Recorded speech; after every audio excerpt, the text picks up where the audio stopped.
Assalamualaikum. Kung gusto kang magmalampuson sa imuhang goal or pangandoy sa kinabuhi, pag-focus sa kaugalingong paningkamot, ayaw padala sa panglait diha sa imuhang palibot. Kahibaw ko, dili siya lalim, kay maunay ako ang nagian.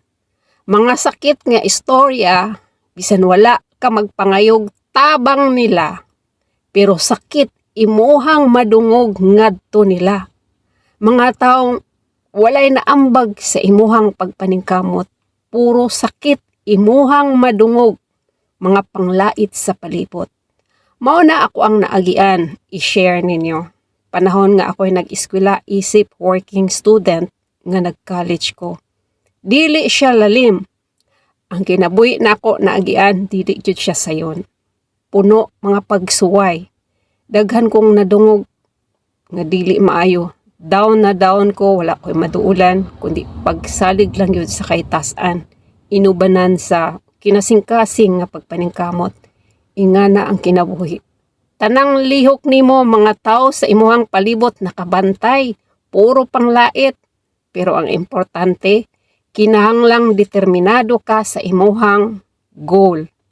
Pasagdi ang mga taong nanglait sa imuhang palibot, padayon lang diha sa imuhang focus. Ayaw tagda ang mga negatibong tao kay dili na sila makatabang sa imuhang mga tumong sa kinabuhi. Kung imuha silang hatagan og pagtagad, mawad-an kag focus. Madistract ka sa ilahang mga panglait nga istorya nila nimo. Sakitan ka, unya apektado imuhang kaugalingon, emotional, physical, mental health. Bisan unsa panglait nila ayaw gyud tagda. Iampo lang yun nimo og isalig sa kahitasan. Siya ra gyud imuhang kakampi sa tanang hamon sa kinabuhi.